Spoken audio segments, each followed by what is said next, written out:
Prehistoric Park, o Parque Prehistórico en español, es una serie documental ficticia de unos 6 episodios que fue emitida por primera vez en el canal estadounidense Animal Planet, sobre el año 2006, donde el zoólogo y aventurero Nigel Marven viaja al pasado para rescatar especies extintas de todo tipo. Y en el vídeo de hoy me dispongo a resumiros y analizaros un poco por encima, eso sí, los 6 episodios de esta serie. Así que sin más dilación, comencemos ya.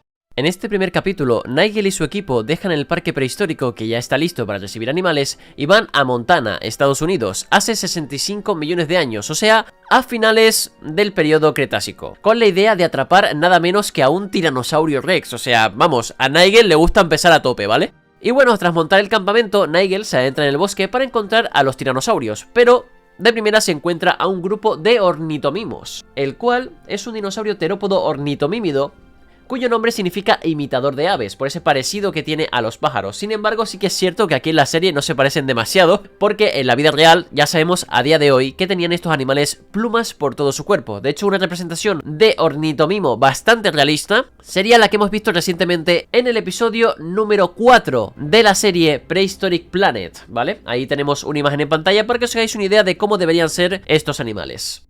Volviendo con el episodio, vemos como nuestro protagonista tiene la idea de atrapar a uno o dos de estos dinosaurios para el parque. Sin embargo, a pesar de que consigue atrapar a uno ahí en el revuelo cuando los ataca, que salen todos corriendo, de pronto el grupo, la manada de ornitomimos regresa corriendo en dirección contraria, así que, bueno, algo los ha asustado, y ese algo no era otra cosa que un grupo de 3 tiranosaurios, los cuales no solo ahuyentan a Nigel, sino que también lo persiguen por el bosque, hasta que este último llega a un lugar donde los rexes prefieren no adentrarse, ¿vale? Debido a su gran tamaño, así que eso es lo que les salva. Por cierto, un diseño bastante curioso, la verdad, o sea, a ver, voy a hablar claro, le tengo mucho cariño a esta serie, pero eso no quita que tenga que ser sincero a veces, y sinceramente, este diseño de tiranosaurio parece más otro tiranosaurio tipo, no sé, Albertosaurus, Gorgosaurus, así como más esbelto, más rápido. Igual tiene que ver con el rollo este de que en la serie dicen que el Rex puede correr a 60 km por hora.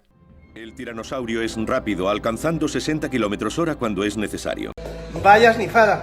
Desde luego, en lo que muchos estaréis de acuerdo conmigo es que estos Rexes de Prehistoric Park pues tienen más pinta de ejemplares jóvenes o subadultos que de animales totalmente crecidos. Pero bueno, esa es mi opinión y ya me diréis la vuestra por comentarios. De igual forma, de este diseño volveré a hablar más adelante en la serie, sobre todo cuando lleguemos a analizar el episodio 6. Y los que hayan visto la serie sabrán por qué, claro.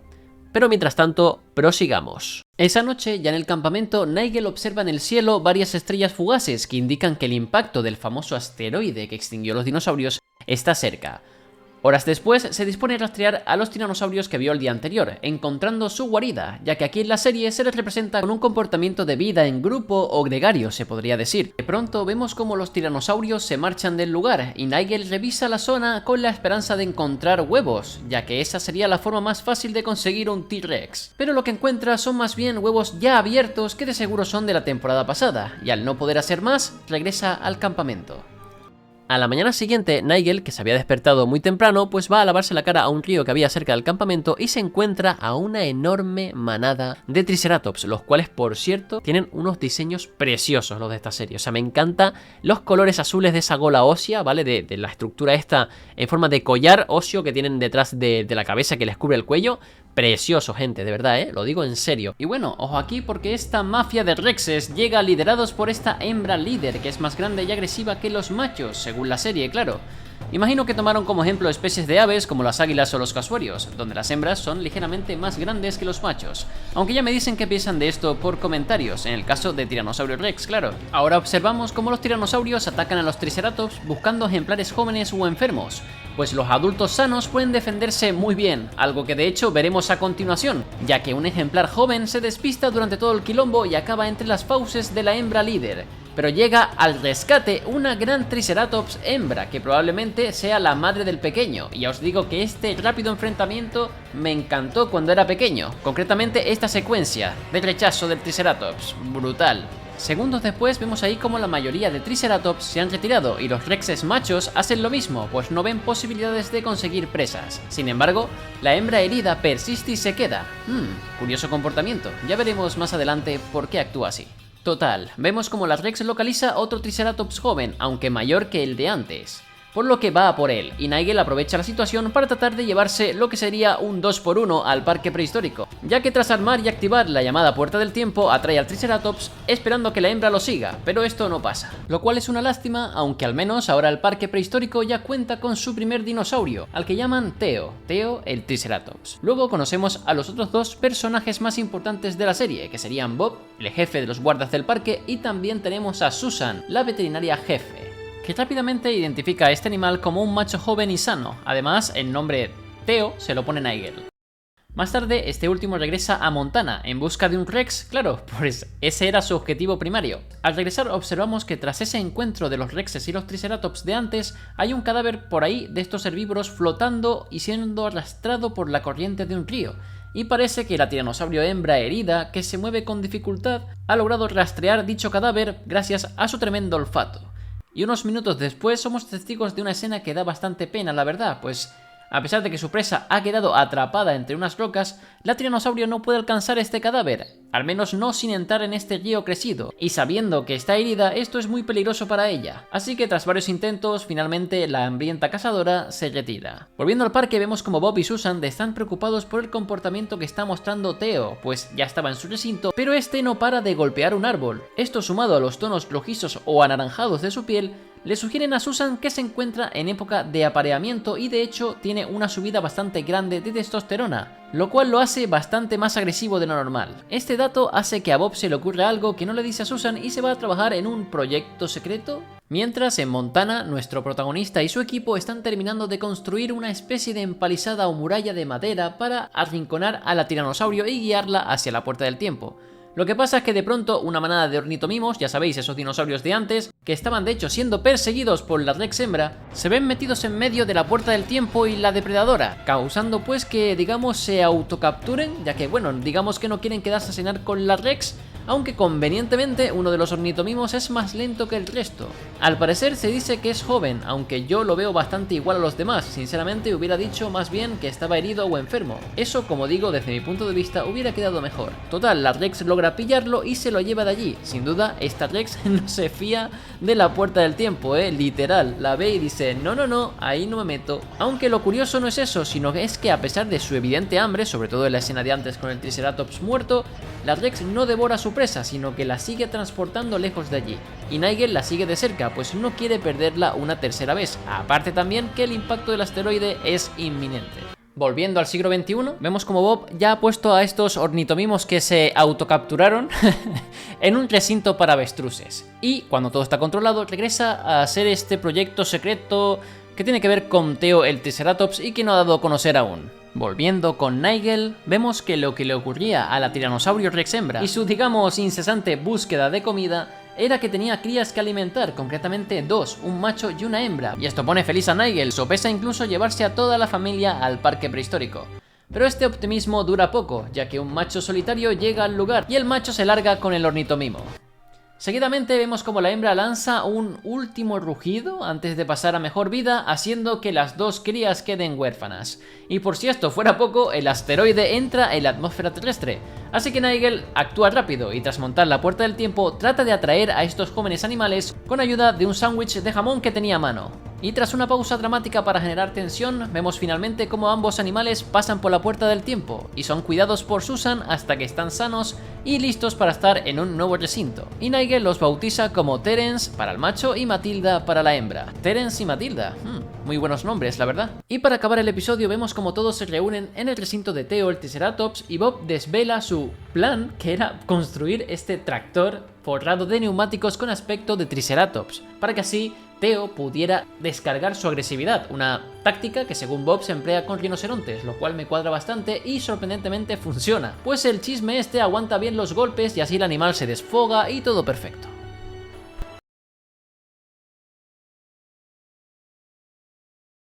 Nigel tiene claro que el siguiente animal que quiere rescatar y alojar en el parque prehistórico es el famoso mamut lanudo, de modo que él y su equipo retroceden hasta la Rusia de hace 10.000 años, durante la última glaciación, es decir, cuando los mamuts estaban al borde de la extinción.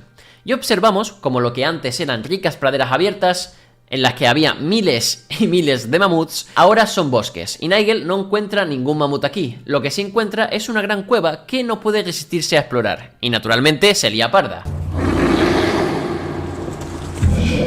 ya que dentro había un enorme oso de las cavernas que persigue a nuestro protagonista y a su equipo unos cientos de metros hasta que al final se cansa. De hecho, Nigel se sube a un árbol.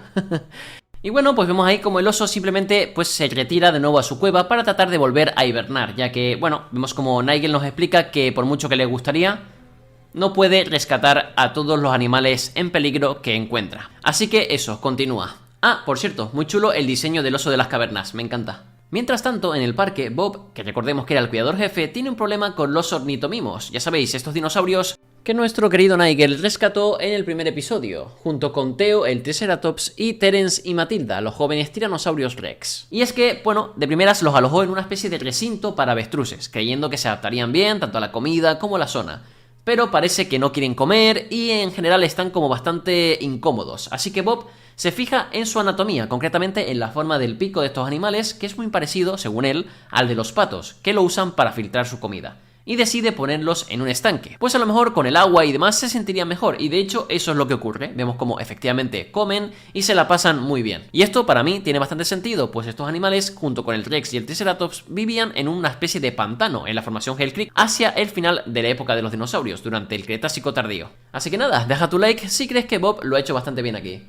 Volviendo a la edad de hielo, Nigel, tras subir a una montaña y usar sus prismáticos, avista al fin lo que parecen ser un par de mamuts, pero cuando él y su equipo se dirigen al lugar, observan horrorizados cómo pues se trataba de dos hembras adultas, de las cuales una estaba muerta y la otra estaba muy débil, pero permanecía aún así al lado de su compañera caída. Y recuerdo lo mucho que me entristeció este capítulo a mí de pequeño cuando lo vi. Además, la cosa se pone aún más turbia cuando nos damos cuenta de que la mamut que había muerto lo había hecho porque había caído en una especie de zanja cavada, ¿vale? Y preparada, o sea, una especie de trampa, vaya. Y luego había sido alanceada, o sea, le habían arrojado lanzas hasta matarla. Básicamente esto, amigos, es obra de humanos prehistóricos, ya fueran neandertales o cromañones, por ejemplo. Por lo tanto, Nigel se esfuerza muchísimo porque la mamut que aún continúa viva pase por la puerta del tiempo y así poder atender sus heridas en el parque. Pero esto no se logra, ya que la mamut estaba bastante débil. Así que deciden administrarle antibióticos con ayuda de un dardo y se quedan con ella toda la noche. Una noche, por cierto, bastante movida, porque el olor de la mamut muerta, ¿vale? La otra mamut quiero decir, pues atraía a carroñeros como hienas e incluso lobos, los cuales atacan a Nigel, que logra ahuyentarlos con una antorcha, por lo que su equipo pone una serie de antorchas para mantener a raya a los depredadores, ya sean lobos, hienas, felinos, osos o incluso, ojo aquí, los hombres primitivos, que también andaban cerca, aunque por alguna razón que no se explica, no se acercan. A la mañana siguiente parece que la hembra está algo mejor y Nigel le pone el nombre de Marta. Perdón, tenía que hacerlo. Total, nuestro protagonista consigue que Marta le siga atravesando la puerta del tiempo y entrando por tanto en el parque, llamando rápidamente, claro, a Susan, que recordemos que es la veterinaria jefe del parque, y ella le extrae lo que sería la punta de flecha esta que tenía clavada en el lomo y le cura pues usando sus conocimientos sobre elefantes. Un tiempo después llega la hora de comer y vemos como todos los animales disfrutan de plantas, carne y demás, excepto Marta, que por alguna razón no prueba bocado. Al principio todos creen que lo que pasa es que no puede digerir el heno actual. Por lo tanto, Nigel decide viajar a Rusia, pero esta vez hace 150.000 años, o sea, en la era dorada de los mamuts, propiamente dicha. Una vez ahí, recoge unas cuantas hierbas prehistóricas, pero antes de poder largarse de allí, pues se ve atrapado entre un mamut macho a tope de testosterona y un elasmotherium, o sea, un rinoceronte lanudo, pero con un cuerno espectacularmente largo en lo que sería el morro. Tras unos segundos de tensión, Nigel logra escapar por los pelos con ayuda de su moto de nieve, pero con las prisas se le cae la bolsa con hierba. Entonces, viendo que el elasmotherium estaba interesado en ella, a Nigel se le ocurre la idea de pues llevárselo al parque, además de la hierba para Marta,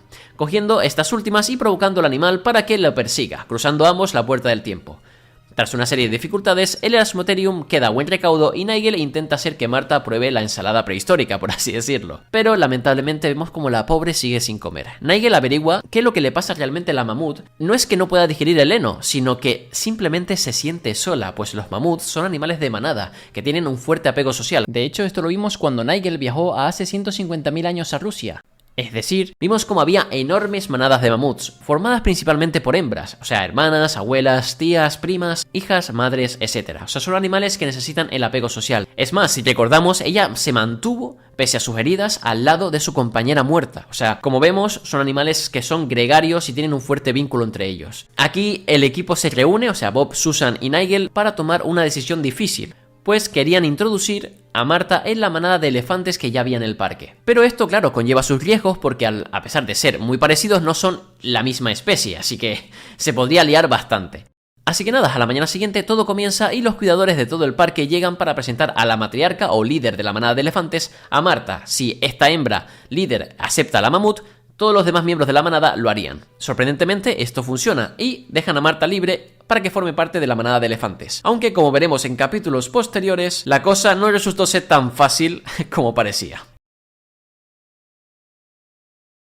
Nigel recibe la noticia de que ha sido descubierto un nuevo dinosaurio con plumas llamado Microraptor, y el zoólogo está dispuesto a atraparlo y añadirlo al parque prehistórico. Momentos después, nuestro protagonista y su equipo viajan a la China Cretácica, hace 125 millones de años. Mientras, en el parque prehistórico, Marta, la mamut que fue rescatada en el episodio anterior, necesita un corte de pelo, pues estamos en plena ola de calor y, claro, el mamut es un animal de la edad de hielo, así que Susan toma cartas en el asunto.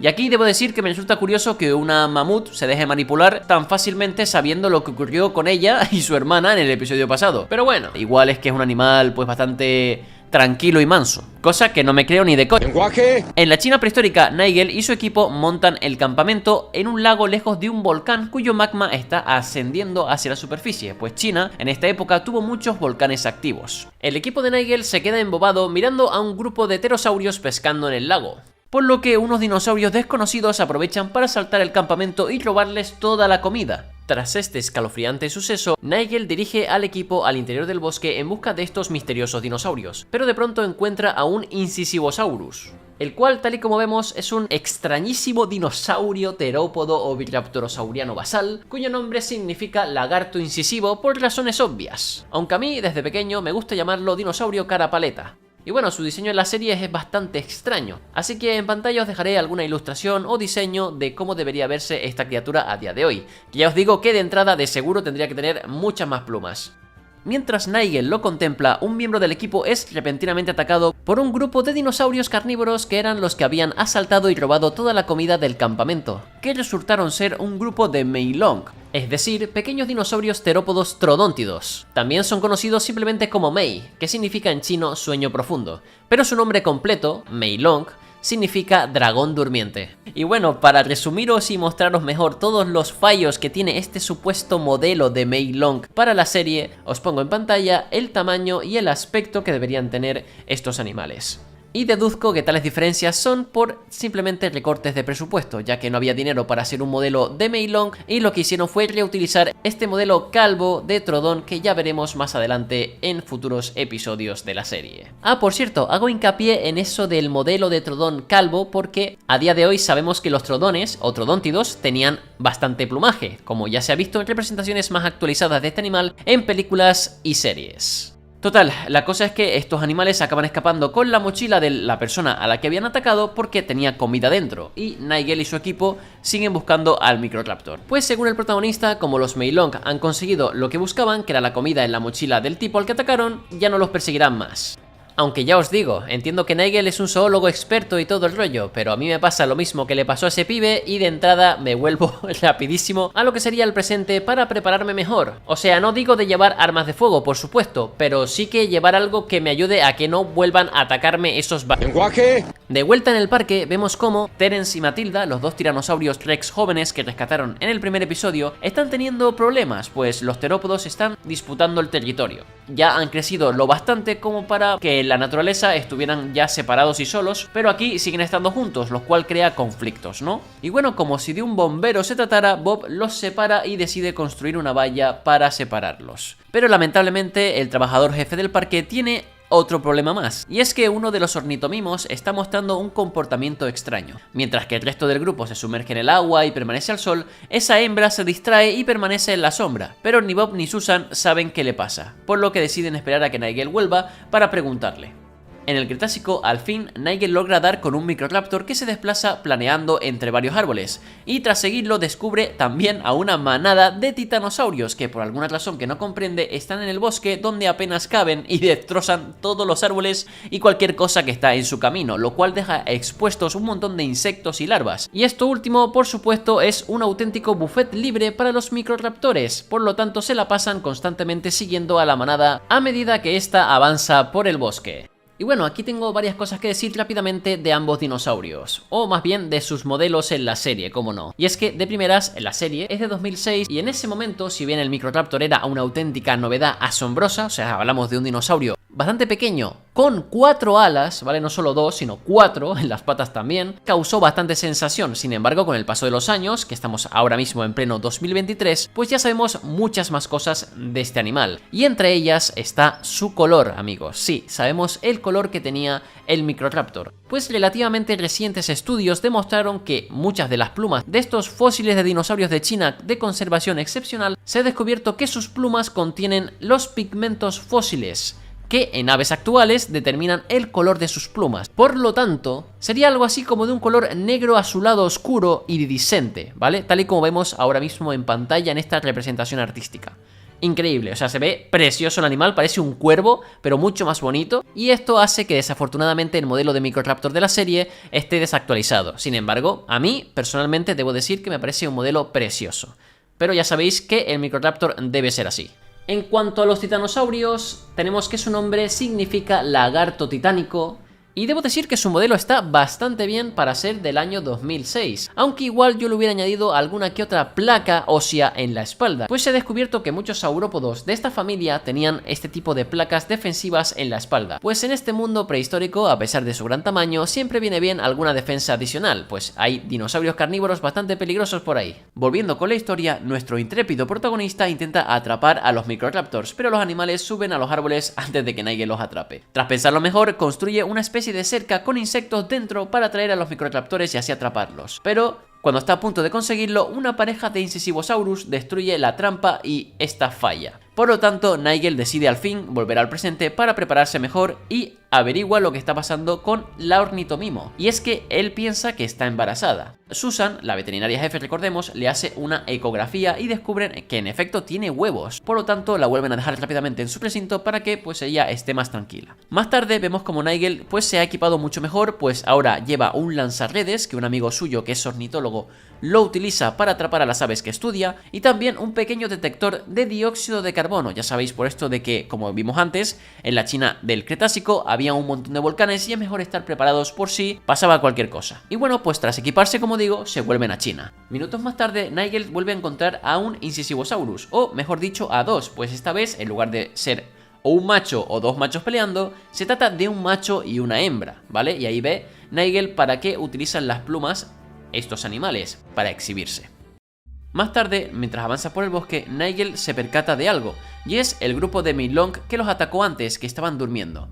Aunque tras unos segundos, Nigel se da cuenta de que algo va mal, pues el grupo no se mueve absolutamente nada, ni siquiera parecen estar respirando. Entonces Nigel recuerda que no había activado el detector, y cuando lo hace, pita a más no poder, dando a entender que en esa zona había una cantidad importante de dióxido de carbono venenoso, y por lo tanto todo el grupo sale pitando de allí antes de morir asfixiados, pues eso es lo que le había pasado a los pobres Meilong que habían muerto. Y esto, por cierto, es una referencia a cómo fue encontrado el primer fósil de Meilong, el cual, tal y como veis en pantalla, estaba en una postura de descanso, tal y como hacen las aves actuales, que es que meten la cabeza así entre sus plumas y se acurrucan en el suelo para mantener el calor. Y alerta de spoilers, este pequeño fósil fue encontrado sobre una capa de ceniza volcánica, así que todo apunta a que se va a liar parda dentro de poco.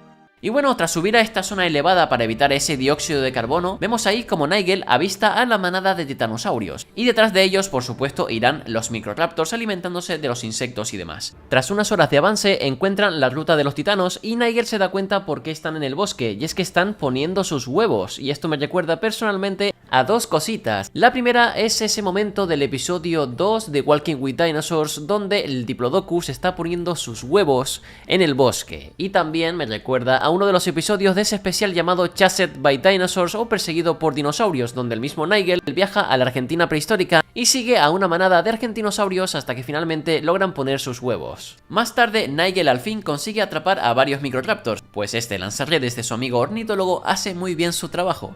Vemos ahí cómo atrapa a un macho, a una hembra y demás, aunque lamentablemente vemos como hay una especie de terremoto causado por el volcán cercano, y esto asusta a todo Cristo, incluido a los titanosaurios, que comienzan a ir en dirección contraria y al haber atrapado a un Microraptor este no puede escapar, así que Nigel se arriesga y logra salvarlo por poco, aunque sí que el titanosaurio logra dañar un poco su ala con la pata.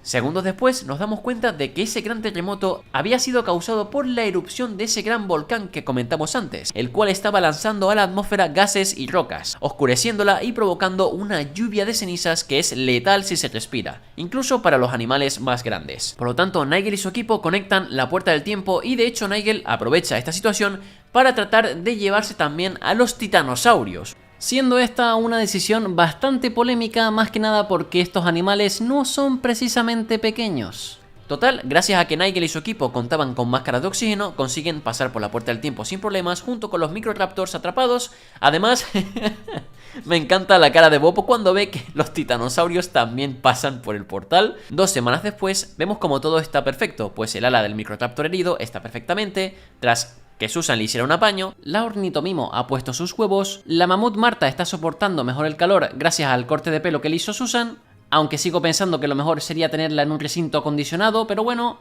y de momento Terence y Matilda no han vuelto a amenazarse tras ser separados.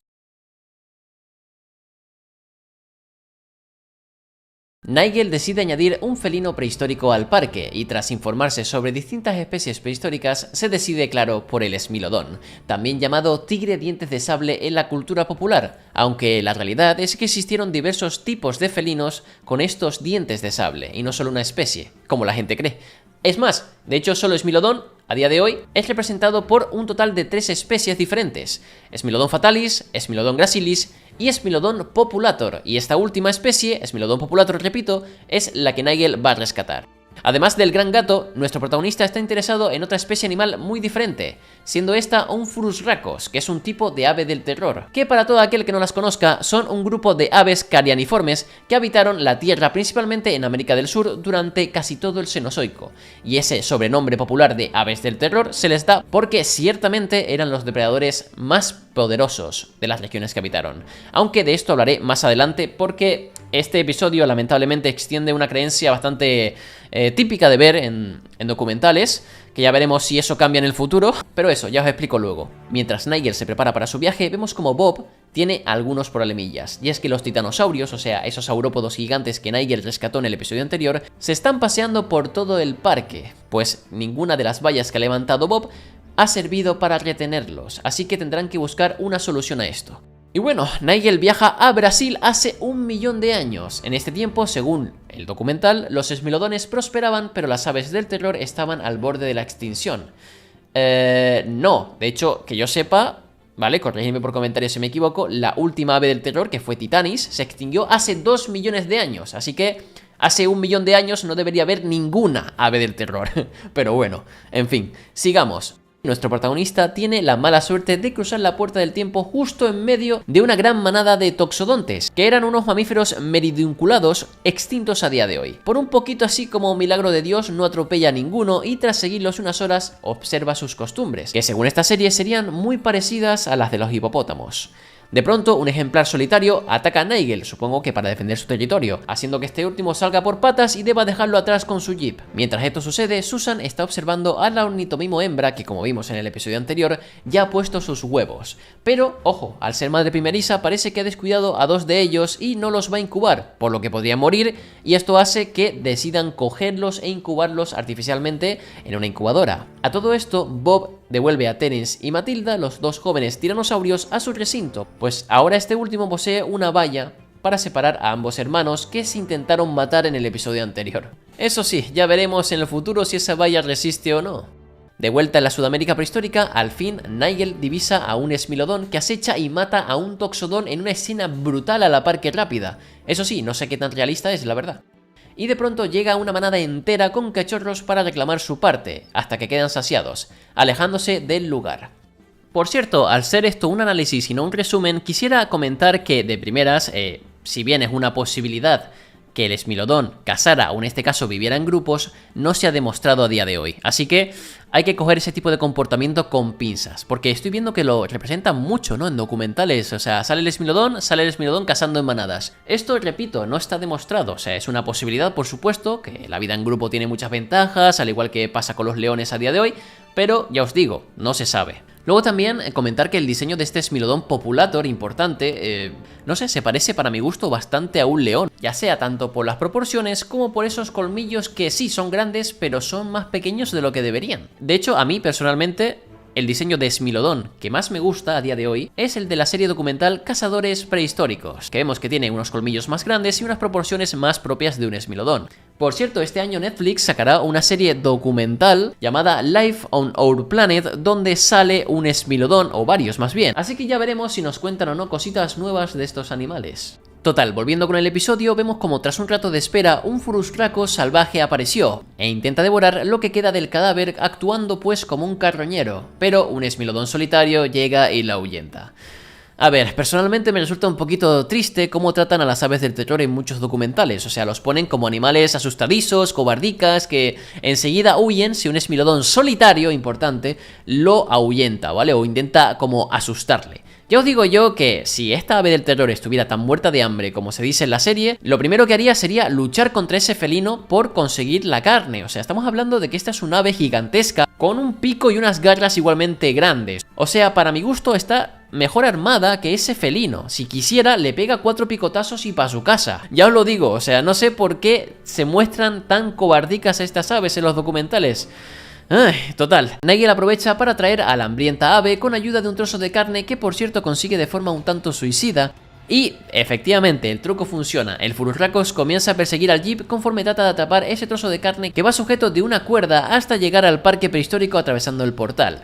Tras un tiempo, ya el ave del terror está en su recinto y vemos como también han nacido los pequeños ornitomimos. Por cierto, vemos ahí como los pequeños muestran un tipo de plumón que según la serie perderían al crecer, pero la realidad es que incluso los adultos tendrían plumas complejas, como ya vimos en el diseño de ornitomimo en la serie Prehistoric Planet. Por cierto, esos 2 huevos que estaban en la incubadora aún no han eclosionado. Y bueno, como Nigel ya tiene al ave del terror, ahora se dispone a salvar a algún Smilodon. Y además para esta aventura decide invitar a Saba Douglas Hamilton, que en la serie se nos dice que es una experta en grandes felinos, pero que en la vida real es una conservacionista que ha aparecido en diferentes documentales de la vida salvaje producidos por la BBC. Y ambos viajan de nuevo a Brasil. Pero esta vez específicamente hace solo 10.000 años, cuando según la serie los Smilodones estaban a punto de desaparecer del planeta.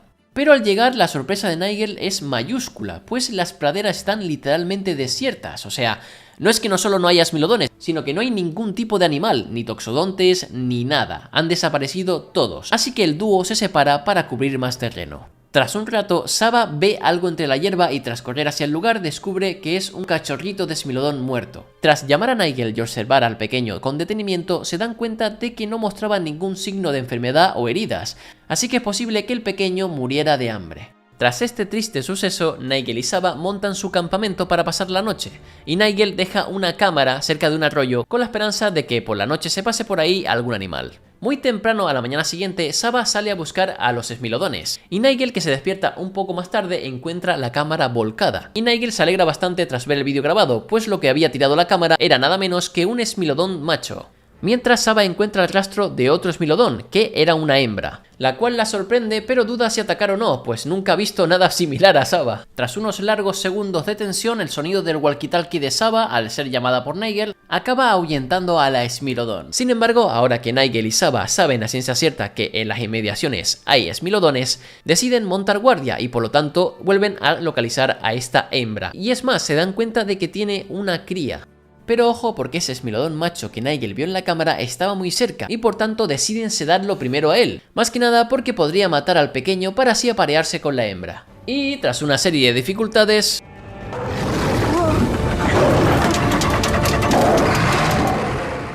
Saba logra darle con un dardo tranquilizante y tras subirlo al jeep se disponen a hacer lo mismo con la hembra y su cachorro. pero llegan demasiado tarde, pues el pobre cachorrito que quedaba sufre el mismo destino que el anterior que encontraron. Que por cierto, esto ocurre más que nada porque la hembra no consigue cazar ninguna presa actual, porque los animales grandes y pesados que cazaban los esmilodones, como el toxodón que vimos antes, se han extinguido y por tanto estos esmilodones se están extinguiendo por ser demasiado especializados en cazar animales grandes y pesados, que son más fuertes pero más lentos. Y claro, son incapaces de cazar a esta gacela o ciervo, ¿vale? Porque son muy rápidas para ellos. Y claro, al estar mal alimentada, pues la mamá no pudo producir la suficiente leche para alimentar a su pequeño. Finalmente, Nigel y Saba logran sedar a la hembra y se la llevan al parque prehistórico junto al macho, y ambos animales son colocados en un recinto especial para felinos. Y de momento, claro, permanecen separados. Además, parece ser que los dos huevos esos que estaban en la incubadora han eclosionado. Y al parecer, lo primero que vieron nada más nacer fue a Bob, así que creen que es su madre, o sea, tienen su impronta. Y pues aparte de esto, parece que todos los problemas han sido resueltos. Los titanosaurios, a pesar de no tener un recinto propio como tal, pues cada vez que Bob les construye una valla pasa lo que pasa, sí que parecen estar a gustos en una zona específica del parque donde hay bastantes árboles y comida en abundancia, así que se quedan ahí y por tanto deciden no molestarles.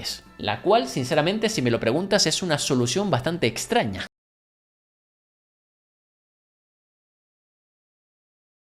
Nigel hace un pequeño viaje a Escocia para explicar cuál será, o serán más bien, las siguientes criaturas que quiere añadir al parque prehistórico, mostrándonos de esta forma un antiguo rastro que dejó uno de los mayores miriápodos que ha existido, la Arthropreura, y que habitó en este mismo lugar durante el periodo Carbonífero, una época muy anterior a los dinosaurios. Y nuestro protagonista está decidido a rescatar tanto a la criatura que dejó este rastro como a algunas otras que vivieron junto a ella.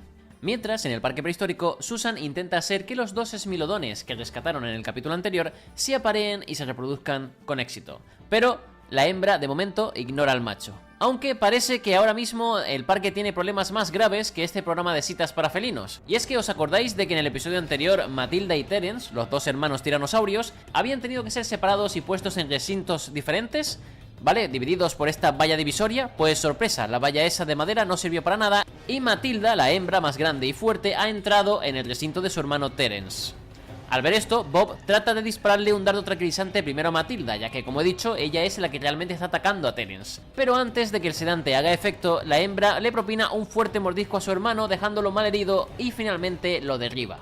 Ante esta situación desesperada, Nigel entra en el cercado subido a un vehículo con la intención de distraer a Matilda, la cual, como muchos depredadores actuales, no puede resistirse a perseguir una presa en movimiento. Aunque claro, ahora Nigel se las tiene que apañar, así que... Sí, vemos como Nigel inteligentemente ha subido un árbol para ganar tiempo, hasta que finalmente el dardo tranquilizante hace su efecto. Una vez el problema ya está resuelto, Nigel prepara su equipo y retrocede a Escocia hace 300 millones de años, por supuesto durante el periodo Carbonífero. Pero al llegar, su jeep se atasca en el pantano y no pueden arrancar, así que el protagonista y su equipo siguen la búsqueda a pie. Eso sí, sin darse cuenta de que una especie de libélula gigante prehistórica les observa desde el aire. Por supuesto, más adelante hablaremos de qué especie se trata, aunque seguro que más de uno ya lo sabe. En el parque, Susan está curando a Terence, que tiene, como veis, una herida bastante fea en lo que vendría a ser la cara, y por tanto Susan decide simplemente suturar, o sea, coser, pero no usar antibióticos, más que nada porque no sabe cómo podrían afectarle, dado que en su facultad de veterinaria no le enseñaron a tratar heridas de un tiranosaurio, así que, como digo, le va a coser la herida y va a estar observándolo para ver si mejora. Tras la operación, Susan va a ver de nuevo a los esmilodones, a ver si consigue algún avance. Mientras, Bob y su equipo están construyendo una especie de insectario para albergar a la criatura o criaturas que podría traer Nigel en esta aventura. Pero vemos como los titanosaurios, sí, estos dinosaurios saurópodos que ya expliqué anteriormente que estaban o se habían quedado en una zona específica del parque, pues parece que esto no es cierto del todo, ya que algunos ejemplares parecen estar buscando algo aparte de plantas y, como podéis imaginar, debido a su gran tamaño, entorpecen todo. En el Carbonífero, Nigel observa que hay enormes árboles, puesto que en esa época había mucho más oxígeno que ahora, lo cual favorece a las plantas y, claro, a los insectos, ¿vale? Y por eso se hacen mucho más grandes. Así que Nigel decide subir con mucho cuidado por uno de estos enormes árboles para ver mejor el terreno circundante. Y ojo, porque se encuentra con esta libélula gigante, que sí, ya lo vamos a decir, es una meganeura, uno de los mayores insectos voladores que han existido en nuestro planeta. Y por supuesto, Nigel está dispuesto a atraparla para llevarla al parque prehistórico. y por tanto él y su equipo comienzan a seguirla, ¿vale? Allá donde va y acaban todos en un pantano, y que al parecer está lleno de meganeuras. Como no, nuestro intrépido protagonista trata de atrapar a un ejemplar con una especie de red que tiene, pero de pronto algo bajo el agua lo muerde en la pierna y el grito asusta a la libélula. El equipo sale del agua pero no logran averiguar qué es lo que mordió a Nigel, aunque la mordedura tampoco que fuera gran cosa. Tras esto y sabiendo que se estaba haciendo tarde, Nigel le pide a su equipo que regresen al campamento para luego, claro, volver por la mañana. Pero atentos amigos, porque Nigel se encuentra con una artropleura, sí, ese miriápodo gigante del cual hablamos al principio del episodio y que había dejado ese rastro fósil en Escocia. Y bueno, vemos como el animal no solo es enorme, sino que además también es muy rápido, ¿vale? Así que se escapa, haciendo simplemente que el grupo continúe con su regreso al campamento. Mientras, en el parque, Bob ha descubierto al fin lo que le ocurría a los titanosaurios, y es que tras hablar con un paleontólogo cuyo nombre no se nos dice, pero que es amigo de Nigel, descubre esta teoría de que los titanosaurios y otros dinosaurios tragaban piedras para ayudarles así a digerir mejor su comida. Así que una vez consigue este tipo de piedras, que son como cantos rodados, ¿vale? Pues se los da a los animales y estos simplemente le dejan construir al fin el insectario en paz. Al otro lado del parque, Susan empieza a plantearse seriamente si poner o no al macho junto con la hembra, pues poco a poco van mostrando cada vez más interés el uno por el otro, aunque no terminan de aceptarse. Y claro, si los pone juntos pueden pasar dos cosas, una que se apareen, otra que se maten. Así que nada, armados con tranquilizantes y un cañón de agua por si la cosa se pone fea, abren una compuerta para conectar ambos recintos y el macho se acerca a la hembra. Pues bueno, a pesar de este comienzo un poco hostil, la hembra parece que sí que lo acepta entre comillas, así que la cosa se calma. Tras este intenso encuentro, Susan va a ver qué tal está Terence, pero su herida no solo no ha mejorado, sino que parece que tiene septicemia, o sea, una gran infección bacteriana, que si no se trata podría acabar con la vida del joven tiranosaurio. Así que tras sedarlo y volver a llevarlo de nuevo a la sala de operaciones, a la veterinaria no le queda más remedio que usar los antibióticos, aunque como dije antes, no sabe cómo le afectarán. De modo que en lugar de trasladarlo a su recinto, deja que se recupere dentro de la propia clínica. Importante. De vuelta en la Escocia prehistórica, Nigel está pasando una noche un poco movida, pues un gran escorpión, el cual es un Pulminoscorpius, que luego hablaré de ese tema porque hay un pequeño fallo aquí, pero bueno, que vemos aquí como eso, un escorpión primitivo, está peligrosamente cerca de un miembro del equipo llamado Billy, de modo que Nigel se ve obligado a atrapar al animal por su cola, pero este último usa sus pinzas y se escapa. Madre mía, sin duda Nigel y su equipo dormirán con unos abiertos esta noche. Y bueno, esta criatura, el Pulminoscorpius, que seguramente muchos de vosotros que hayan jugado al videojuego de Ark lo conocen, digamos que se extinguió antes de la aparición de la artropleura o la meganeura, así que no debería estar aquí. Sin embargo, me mola muchísimo ver un escorpión de tal tamaño en tierra, ¿no? Porque para los que sean fanáticos de los documentales como yo, lo más parecido a esto que vimos fueron esos Brontoscorpio que vimos en la serie Walking with Monsters. A la mañana siguiente, el equipo regresa a ese estanque donde están las meganeuras y Nigel observa cómo son demasiado rápidas para él, o sea, esa red enorme es demasiado pesada para poder atraparlas con éxito, por lo que hace uso de su arma secreta, que es una pistola de agua, que tras añadirles un poco de detergente, lo que hace es no solo noquear a las libélulas, sino que hace que estas no puedan volar durante unos segundos, tiempo de sobra ahora sí para poder atraparlas. Aunque de pronto, algo se mueve bajo el agua, así que Nigel se lanza sin pensarlo, atrapando al fin al pequeño animal que le había mordido anteriormente, y este no resultó ser otra cosa que un Crassigyrinus. Y a pesar de que sí, este animal vivió en Escocia y en el Carbonífero, se había extinguido antes de la aparición de la artropleura o la meganeura,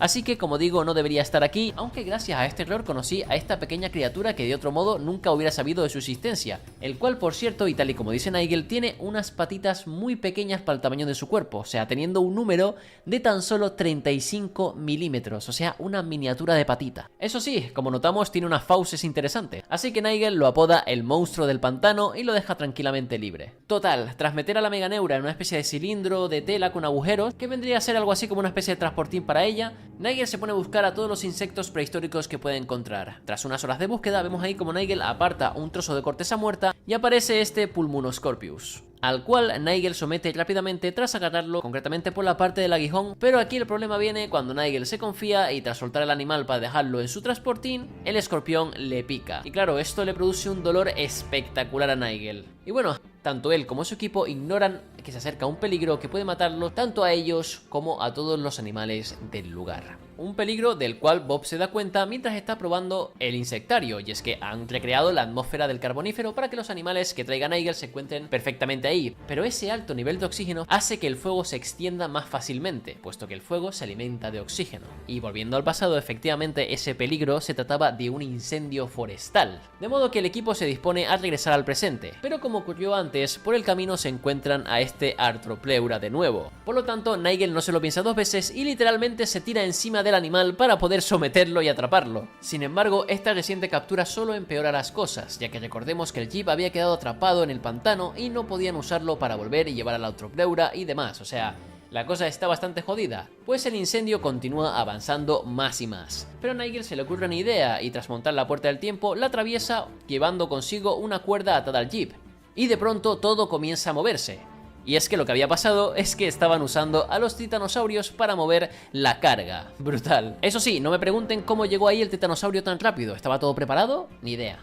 Total, finalmente vemos ahí cómo el insectario está lleno de animales, con el Pulminoscorpius, la libélula gigante y también la Arthropleura, que por cierto parece que se lleva muy bien con Bob, ya que es un animal vegetariano, esto no lo habíamos mencionado, pero así es, y como que Bob se siente bastante cómodo con él, a pesar de que en general no le gustan mucho los bichos, pero este parece que pues ocupa un lugar especial en su corazón, no sé, cosas de Bob. Más tarde Nigel se reúne con Susan para que pueda ver esa picadura de escorpión, y tras observar que la herida no estaba ni hinchada ni Nigel tenía síntomas, básicamente lo que le dice es que ese veneno que tenía el escorpión estaba más evolucionado para cazar otros insectos, más que personas. Así que sí, en esta ocasión Nigel tuvo mucha suerte. Y bueno, Susan también le comenta a Nigel que hay una buena noticia y otra mala. La buena es que Terence se ha recuperado satisfactoriamente de la operación de antes, y está perfectamente, pero la mala es saber quién lo saca ahora de la clínica, pues está destrozando todo. Así que nada, tienen que llamar a Bob.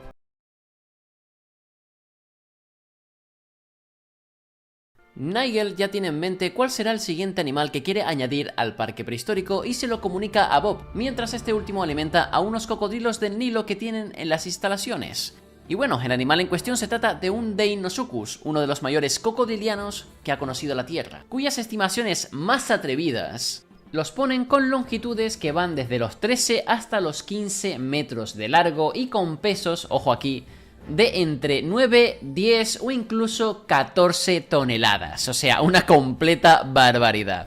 Aunque hay que decir que existen estimaciones más realistas que los ponen bastante más pequeños, como de unos 10, 9 metros y un peso de entre 4 a 3 toneladas.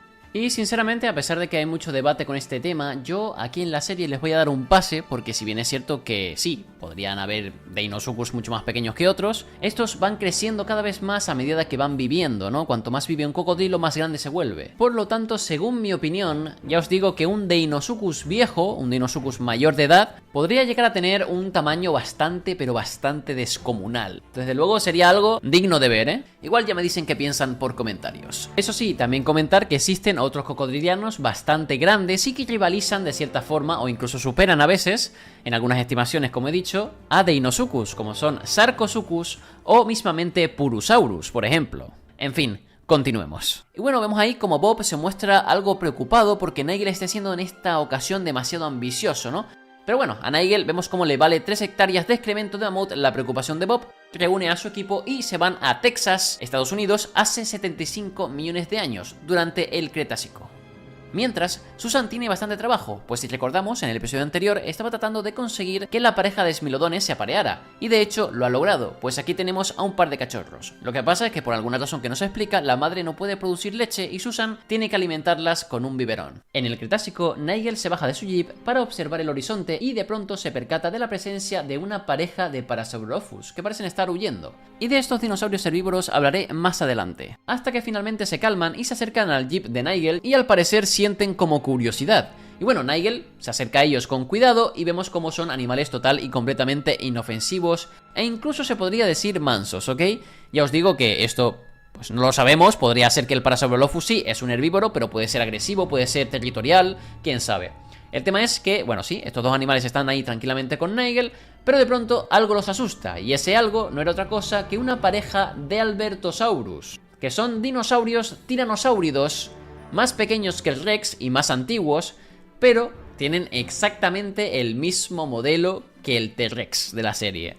Esto, ya os digo que es seguramente, no, creo que no hay nada confirmado, ya me diréis por comentarios si me equivoco o no, pero lo que pasó fue que originalmente en Prehistoric Park no iban a haber tiranosaurios Rex, pero los productores y demás querían que estuviera el animal, ¿no? El más famoso dinosaurio que ha existido. Así que por falta de presupuesto tuvieron que reutilizar el modelo de este Albertosaurus cambiándolo de skin. Y por eso mucha gente lleva años criticando el Rex de Prehistoric Park, en plan de que son mucho más delgados que un Rex normal, que tienen las crestas estas delante de los ojos. Y sí, eso es porque son realmente Albertosaurus.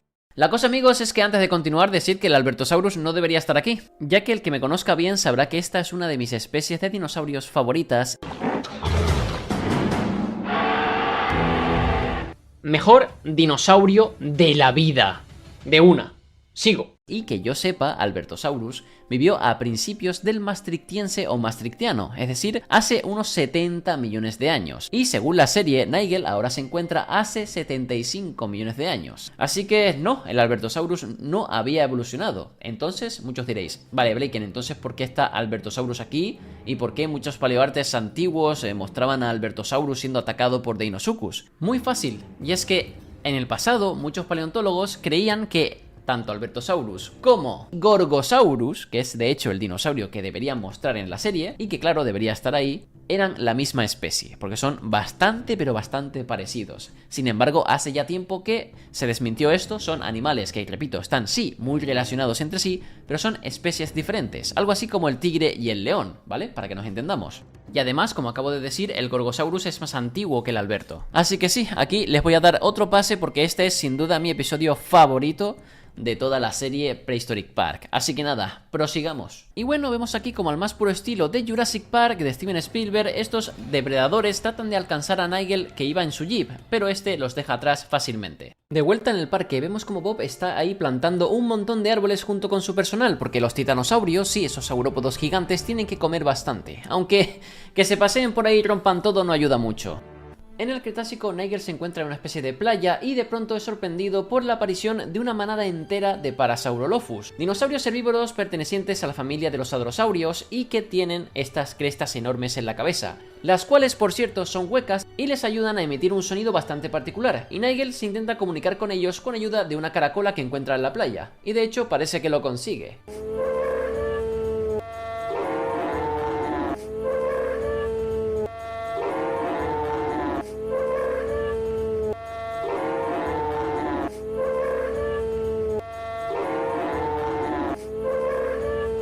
Más tarde nuestro protagonista se dispone a buscar a los Deinosuchus y por ello hace uso de este avión ultraligero, para así recorrer grandes distancias a ver si avista alguno. Pero vemos como más pronto que tarde se le une un grupo de pterosaurios volando junto a él.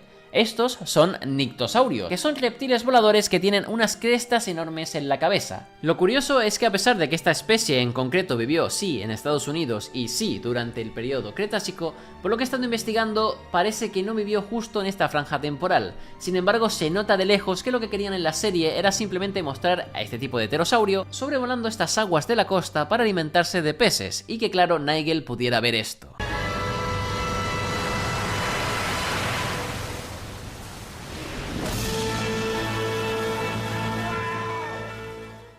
Sí, como vemos, nuestro protagonista ha avistado al fin a un gran Deinosuchus, que como vemos aquí, está remontando un río, así que Nigel debe seguirlo. Mientras, en el parque prehistórico, Bob está teniendo problemas de nuevo, esta vez con el Furusrhacos, sí, ya sabéis, esta ave del terror. Pues resulta que a este animal le encanta darse como una especie de baño de tierra, pero lo hace tan cerca de la valla perimetral que se acaba escapando. Y esto no suelo comentarlo, pero muchos me habéis dejado comentarios de que qué curioso que tengan una máquina del tiempo, pero no tengan lo que hay que tener para hacer recintos más seguros. Y desde luego, aquí se ha escapado el ave del terror un poquito de forma curiosa, la verdad. Afortunadamente no tardan mucho en localizar al ave y devolverla a su recinto. Luego tenemos aquí a Susan, que deja de lado momentáneamente, claro, a los pequeños esmilodones para ver qué tal le está yendo a Marta, la mamut, porque recientemente ha tenido ciertos problemillas con la matriarca o líder de la manada de los elefantes, ya que esta última parece estar bastante cansada de la mamut y lo único que hace la elefanta es expulsarla o no dejar que se acerque a su manada. Y esto es preocupante, puesto que en el segundo episodio Marta casi se muere de soledad, así que hay que estar atentos a ver qué ocurre. En la Texas Cretácica vemos como Nigel está ascendiendo por el río siguiéndole la pista a ese Deinosuchus que vimos antes. Pero ojo, porque esto sí que a mí me raya bastante, el tipo va en una frágil barca hinchable. ¿Qué?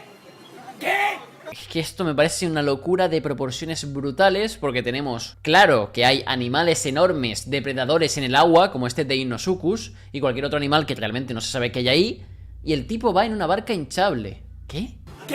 Y bueno, aquí tenemos que gracias al poder del guión, el protagonista se salva, porque Nigel se encuentra de frente con un Deinosuchus. Sí, vale, pega un bocadito a la barca hinchable y se va. Y bueno, siguiendo el curso del río, llega a un lago enorme donde hay un montón, pero un montón de Deinosuchus en la arena. Y ahí vemos diferentes tamaños que tienen, pero en general parecen ser todos de un tamaño similar, aunque hay alguno que otro bastante grande. La cosa es que en la orilla contraria hay una manada de Parasaurolophus que viene a beber. Y aquí vemos como un miembro joven es atacado por un Deinosuchus que lo pilla desprevenido y bueno, aquí le hace un destrozo. Esta podría ser la escena más sangrienta que se ve en la serie, además de ese atracón que se pegan los esmilodones en el episodio 4. Y debo decir que aplaudo que hayan hecho esto, porque muchas veces estoy viendo que la sangre y todo esto, ¿vale? Se censura mucho en documentales. Entiendo que sí, vale, gran parte del público objetivo son niños y demás, pero no pasa nada porque vean un poco de sangre, la naturaleza es así. La cosa es que vemos ahí como el pobre Parasaurolophus joven no puede hacer absolutamente nada, puesto que no solo lo arrastra hacia el lago, sino que además le hace este famoso giro de la muerte, que es algo que hacen los cocodrilos para, digamos, desmembrar a sus presas en el agua, ¿no? Y además se unen varios Deinosuchus a este banquete, turnándose para sujetar el cadáver mientras otros se comen lo que queda. Tras ver esto, a Nigel se le ocurre un plan donde construirán él y su equipo una especie de empalizada con estacas enormes de madera y donde atraerán a un Deinosuchus adulto solitario para que quede atrapado y después solo podrá ir en una dirección, que es hacia la puerta del tiempo. El plan como tal no está del todo mal, lo que pasa es que necesita un buen cebo, que es un trozo de carne enorme que se ha dejado en el jeep, en la playa al principio del episodio. Así que tiene que atravesar un bosque para llegar de una. El problema es que, como podéis imaginar, los bosques cretácicos son lugares peligrosos, pues bueno, no es por nada, vimos unos Albertosaurus antes y también puede haber cualquier cosa por ahí, así que Nigel y su equipo avanzan con cuidado. Hasta que finalmente, cuando ya quedan unos cientos de metros para llegar a la playa, Nigel se percata de que están siendo observados por algo, y ese algo era un dinosaurio terópodo carnívoro que comienza a perseguirlos, así que Nigel comienza a correr junto con su equipo, y aquí vemos una transición donde se nos muestra la agilidad de este dinosaurio terópodo, el cual no acaba siendo otra cosa que un Troodon, los cuales son dinosaurios terópodos troodóntidos que vivieron efectivamente en el Cretácico hace 75 millones de años, en lo que hoy es Norteamérica, y hasta aquí todo bien. Lo que pasa es que claro, a día de hoy sabemos que estos animales estaban cubiertos totalmente de plumas complejas. Lo curioso aquí es que ya habían series documentales, como por ejemplo Dinosaur Planet, que mostraban troodones emplumados. Pero en cambio aquí vemos un animal totalmente escamoso, con manos prácticamente pronadas, una cosa bastante extraña, muy reptiliana, y ya vimos por cierto este modelo en el episodio 3, que era el que reutilizaron para el Milong. Puede ser temas de presupuesto, ya que animar plumas más complejas, como las que debería tener Troodon, era ya a lo mejor una hazaña demasiado cara y compleja para esa época. No lo sé, porque sí, acabo de mencionar que habían troodones emplumados anteriormente en otras series documentales, pero estos tampoco es que estuvieran muy bien emplumados, ¿me entendéis? O sea, los plumajes complejos de realizar, como por ejemplo el que tiene el Troodon de Walking with Dinosaurs 3D Movie, ¿vale? La película en 3D, que está bastante bien para mi gusto personal.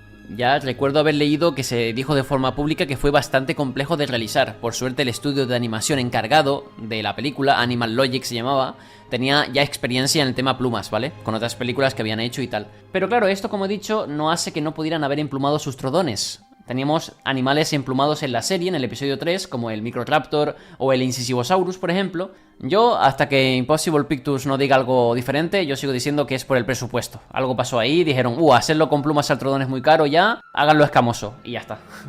Por cierto, también, antes de continuar, el Troodon, ¿vale? El nombre Troodon es inválido a día de hoy. Lo que significa que el animal sí sigue existiendo y se le puede llamar de otra forma, como Troodóntido, por ejemplo, pero el nombre Troodon como tal es inválido. Para más información, os dejo por aquí arriba un vídeo de Paleos donde habla del tema y que creo que lo explica bastante bien. Dicho esto, vemos como los animales se están alimentando del enorme trozo de carne que Nigel vino a buscar, así que este los ahuyenta con ayuda de una especie de bocina, la cual obviamente emite un sonido estridente, el cual molesta a los troodones, y estos salen corriendo. Así que el protagonista coge la carne y vuelve al lago de antes, usándola como cebo en la trampa de estacas con intención de atraer a algún Deinosuchus, y se retira a dormir junto a su equipo. Aunque esa noche los trodones regresan, e inteligentemente, mientras algunos entretienen a Nigel por un lado, otros roban el gran trozo de carne y se acaban comiendo la mayoría. Por lo que Nigel tiene que idear otra estrategia, ya que los trozos de carne restantes no son suficientes para atraer a un Deinosuchus. Pronto, nuestro protagonista es atraído por una especie de batalla que se estaba produciendo en las cercanías, y es que 3 Albertosaurus habían acabado con la vida de un Parasaurolophus adulto, pero se habían encontrado con el problema que los Deinosuchus del lugar estaban tratando de robarles su comida, y de ahí el conflicto. Y debo decir que de pequeño me encantó ver esto, es decir, el Albertosaurus, que es un tiranosaurio y el mayor depredador de su época, luchando contra este enorme reptil similar a un cocodrilo pero bastante más grande. Finalmente, los Deinosuchus ganan y se acaban comiendo al Parasaurolophus. Más tarde, Nigel toma la decisión de ser él mismo el cebo, así que coge un palo y provoca ondas en el agua, lo cual atrae a una Deinosuchus hembra, la cual comienza a perseguir a Nigel por esta trampa de estacas hasta que al final queda atrapada. Así que el equipo monta la puerta del tiempo y ojo porque la Deinosuchus entra sin problemas, y además, por suerte, Bob se tomó la libertad de conectar el estanque de los cocodrilos, que es donde va a vivir ahora el Deinosuchus, muy cerca de esta puerta. Y bueno, si este fuera un episodio normal, aquí acabaría todo. Sin embargo, este es el último de la serie, así que aún queda que pase algo más. Y es que cuando Bob recoge todo lo de esta aventura y además se mancha con el jeep y está pasando cerca de los titanosaurios, se da cuenta de que un trodón se había colado en el vehículo, ya que este había olido lo que quedaba de sebo. Naturalmente, esto asusta tanto al animal como al trabajador jefe y esto hace que pierda el control del vehículo, lo cual asusta a los titanosaurios. Y aquí, amigos, se lía pero brutalmente en el parque, ¿vale? Como nunca antes se ha visto. Ya que estos enormes animales acaban destruyendo prácticamente todos los recintos del parque, haciendo que todos los animales se escapen. Y bueno, aquí como podéis imaginar pasa de todo, ¿vale? Está la gente saturada, Bob está haciendo lo que puede y obviamente todos los integrantes del parque tratan de solucionar esta situación. Sin embargo, vemos como Matilda, la Rex hembra, decide ir a por los elefantes y consigue separar a la cría de la manada.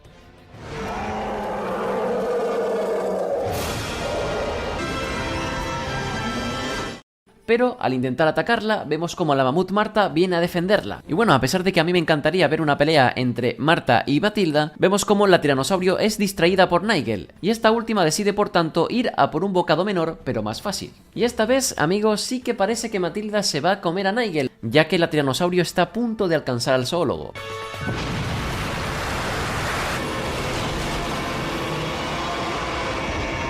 Uy, Matilda, ¿por qué poco?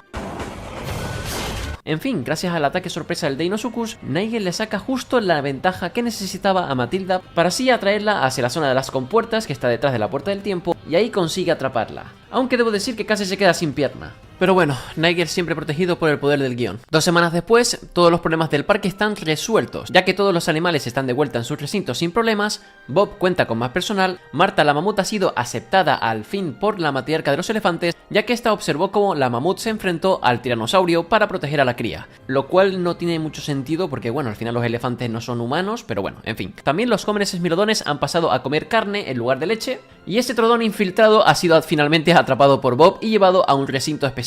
De forma que la paz y tranquilidad ha vuelto al parque prehistórico, al menos hasta la siguiente aventura de Nigel, que por cierto nunca llegó porque no se hizo una segunda temporada. Pero bueno, Nigel Marven ya ha dicho que a él le encantaría hacer una segunda temporada, así que si Impossible Pictures alguna vez llega a hacerla, la estaremos analizando y reseñando aquí en el canal como siempre. Y bueno amigos, dicho esto, hasta aquí este vídeo, espero que os haya gustado. Y bueno, que no se os olvide suscribiros y dejar vuestro like porque por supuesto aún todavía quedan un montón de series, películas, videojuegos y documentales sobre dinosaurios y otras criaturas prehistóricas que reseñar y analizar en este canal. Así que nada, déjame por comentarios de qué quieres que hable en el siguiente vídeo. Mientras yo me despido por el momento, así que nos vemos en el siguiente vídeo amigos, con más y mejor. Hasta la próxima.